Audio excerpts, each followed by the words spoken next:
എല്ലാ കൂട്ടുകാർക്കും എൻ്റെ പുതിയ വീഡിയോയിലേക്ക് സ്വാഗതം. ഞാനിന്നിവിടെ വാട്ടിയ വാഴയിലയിൽ റോസ്റ്റ് ചെയ്ത ബീഫ് റെസിപ്പിയാണ് കാണിക്കുന്നത്. വാഴയിലയിൽ എന്ത് ഫുഡ് റെഡിയാക്കുകയാണെങ്കിലും നമുക്കൊക്കെ ഇഷ്ടപ്പെടുന്ന ഒരു ടേസ്റ്റ് തന്നെയാണത്, അല്ലേ? അപ്പോൾ നമുക്ക് ഈ റെസിപ്പി എങ്ങനെ റെഡിയാക്കണമെന്ന് നോക്കാം കേട്ടോ. ഞാനിഞ്ഞൊരു മൺകലത്തിലാണിത് വയ്ക്കുന്നത്. കലത്തിലേക്ക് കഴുകി വൃത്തിയാക്കിയ 3/4 കിലോ ബീഫ് ഞാനിതിലേക്ക് ഇടുന്നുണ്ട്. അതിന് ശേഷം നമുക്ക് ഒരു സവാള നുറുക്കി വെച്ചത് ഇതിലേക്ക് ഇട്ട് കൊടുക്കുന്നുണ്ട്.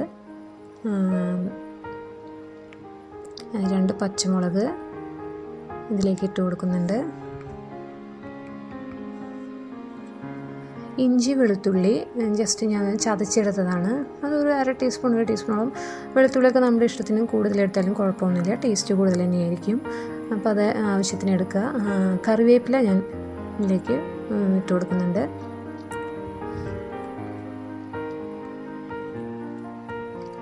അര ടീസ്പൂൺ മഞ്ഞൾപ്പൊടി നമ്മളതിൽ ഇട്ട് കൊടുക്കുന്നുണ്ട്. 1 ടീസ്പൂണോളം മുളക് പൊടി, പിന്നെ 1 ടീസ്പൂണോളം നമുക്ക് മല്ലിപ്പൊടിയും കൂടി ഇതിലേക്ക് ആഡ് ചെയ്ത് കൊടുക്കാം.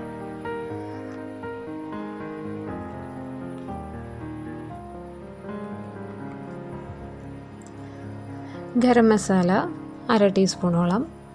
അതിനുശേഷം നമുക്ക് 1/2 ടീസ്പൂണോളം കുരുമുളക് പൊടി ഇട്ട് കൊടുക്കാം. കുരുമുളക് പൊടിയുടെ ഫ്ലേവർ നമുക്ക് കൂടുതലും ടേസ്റ്റ് തന്നെയാണ് തരുന്നത്. അപ്പോൾ എരിവ് കൂടുതൽ വേണമെന്നുള്ളവർ അതിനനുസരിച്ച് കുരുമുളക് പൊടിയുടെ അളവ് കൂട്ടി കൊടുക്കുകയും ചെയ്യാം. പിന്നെ ആവശ്യത്തിന് ഉപ്പിട്ട് കൊടുക്കാം. ഞാൻ കുറച്ച് വെളിച്ചെണ്ണ ഇതിലേക്ക് ഒഴിച്ചു കൊടുക്കുന്നുണ്ട്. എന്നിട്ട് നമുക്ക് വെളിച്ചെണ്ണ ഒരു ഫ്ലേവർ, ഇത് പ്രത്യേക ടേസ്റ്റാണ് കേട്ടോ. നമുക്കിതിനി എല്ലാം കൂടി ഒന്ന് മിക്സ് ചെയ്ത് കൊടുക്കാം. ഞാൻ കൈ കൊണ്ട് തന്നെയാണിത് നന്നായിട്ടെല്ലാം മിക്സ് ചെയ്ത് കൊടുക്കുന്നത്. അപ്പോൾ കൈ കൊണ്ടാകുമ്പോൾ നമുക്ക് എല്ലായിടത്തും നന്നായിട്ടൊന്ന് മിക്സ് ചെയ്യുമ്പോൾ നന്നായിട്ടത് എല്ലായിടത്തും അതിൻ്റെ എരിവും എല്ലാതും നന്നായി പിടിക്കും കേട്ടോ. അപ്പോൾ നമുക്കത് അങ്ങനെ ചെയ്യാം. അതിനുശേഷം നമുക്ക് ആവശ്യത്തിന് വെള്ളമൊഴിച്ച് ഇത് മൂടി വെച്ച് വേവിക്കാം. ഇതിപ്പോൾ നമുക്ക് കലത്തിൽ വേവിക്കേണ്ട, നമുക്ക് പെട്ടെന്ന് ഇത് ആവണം എന്നുണ്ടെങ്കിൽ നമുക്ക് കുക്കറിൽ തന്നെ ഒരു 3-4 വിസിലിട്ട് കഴിഞ്ഞാൽ നമുക്കിത് പെട്ടെന്ന് വെന്ത് കിട്ടാവുന്നതാണ്. കലത്തിലാകുമ്പോൾ അതിൻ്റെ ഒരു പ്രത്യേക ടേസ്റ്റ് കൂടും. നമ്മളിത് ആ ബീഫ് നന്നായിട്ട് തിളച്ച് വരുന്നുണ്ട്.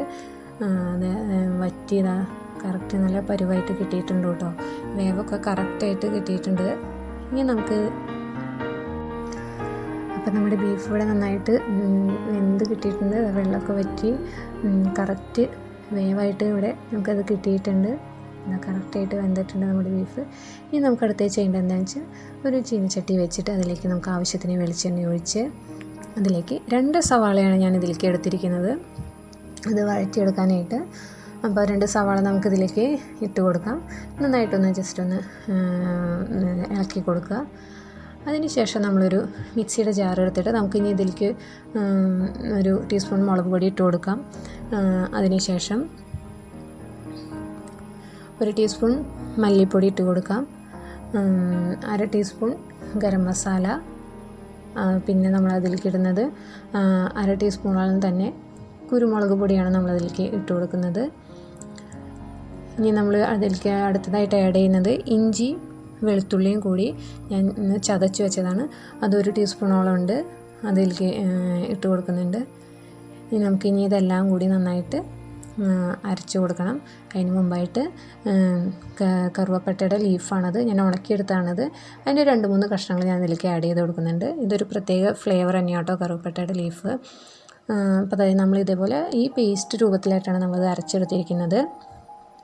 ഇനി നമ്മുടെ സവാള ഇവിടെ കറക്റ്റായിട്ട് വഴണ്ട് കിട്ടിയിട്ടുണ്ട്. നമ്മളിനി ഇതിലേക്ക് നമ്മൾ അരച്ച് വെച്ചിരിക്കുന്ന പേസ്റ്റ് നമ്മളിനി ഇതിലേക്ക് ഒന്ന് ആഡ് ചെയ്ത് കൊടുക്കുകയാണ് ചെയ്യുന്നത്.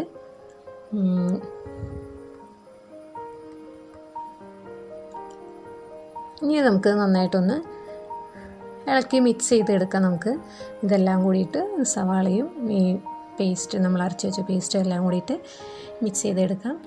ഇതിന് ശേഷം ഞാൻ അതിലേക്ക് ഒരു തക്കാളി പേസ്റ്റാക്കിയത് ഞാനിതിലേക്ക് ചേർക്കുന്നുണ്ട്.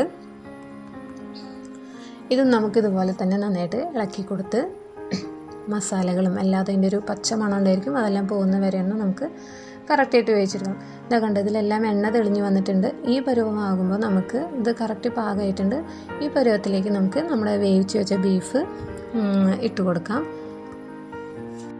ബീഫ് ഇട്ട് കൊടുത്തതിന് ശേഷം നമുക്കിത് നന്നായിട്ടൊന്ന് മിക്സ് ചെയ്തെടുക്കാം. അതായത് നമ്മുടെ ഗ്രേവി നന്നായിട്ട് വേവിച്ച് വെച്ച് ബീഫിൽ എല്ലായിടത്തും ഒന്ന് പിടിക്കുന്നതിനായിട്ട് 1-2 മിനിറ്റ് നമുക്ക് നന്നായിട്ടൊന്നത് മിക്സ് ചെയ്തെടുക്കാം.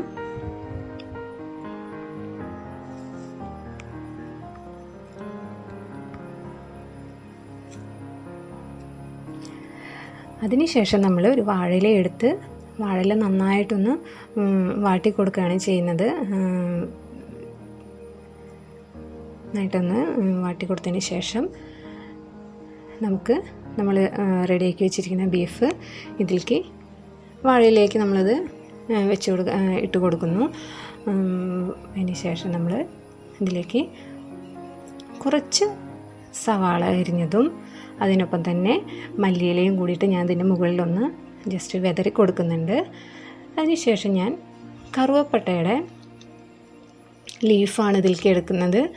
കറുവപ്പട്ട ലീഫുള്ളവർ അത് എടുക്കുക, ഇല്ലയെന്നുണ്ടെങ്കിലും കുഴപ്പമില്ല. ഇതൊരു പ്രത്യേക ഫ്ലേവറാണത്. കറുവപ്പട്ട അത് വാടിക്കഴിഞ്ഞ് കഴിഞ്ഞാൽ പ്രത്യേക ഒരു ടേസ്റ്റും മണമാണ്.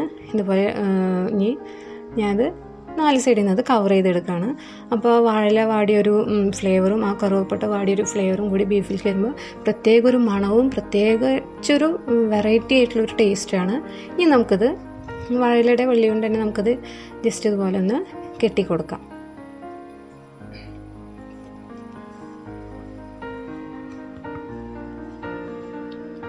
ഇതുപോലെയാണ് ഞാനത് കെട്ടി വെച്ചിരിക്കുന്നത്.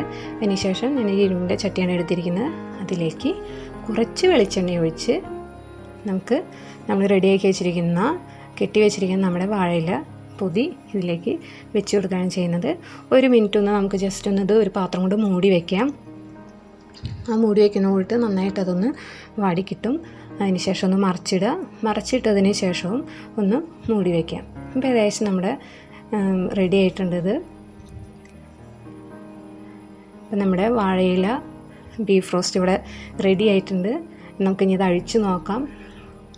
ഇത് അഴിക്കുമ്പോൾ തന്നെ ഒരു വാഴയില വാടിയിട്ടുള്ളൊരു മണവും കറുവപ്പട്ടയുടെ ഇലയുടെ ഒരു മണവും കൂടി നല്ലൊരു കൊതിപ്പിക്കുന്നൊരു മണമാണ് കേട്ടോ വരുന്നത്. അതുപോലെ തന്നെ ടേസ്റ്റും ഇതിൻ്റെ നല്ല ടേസ്റ്റാണ്. അപ്പോൾ എല്ലാവർക്കും ഈ റെസിപ്പി ഞാൻ ഇഷ്ടമായെന്ന് വിശ്വസിക്കുന്നു. അപ്പോൾ എൻ്റെ എല്ലാ കൂട്ടുകാരും ഇതൊന്ന് ട്രൈ ചെയ്ത് നോക്കുക. ഇഷ്ടമായെങ്കിൽ ലൈക്ക് ചെയ്യുക, ചാനൽ സബ്സ്ക്രൈബ് ചെയ്യുക. എല്ലാവരും സേഫായിട്ടിരിക്കുക.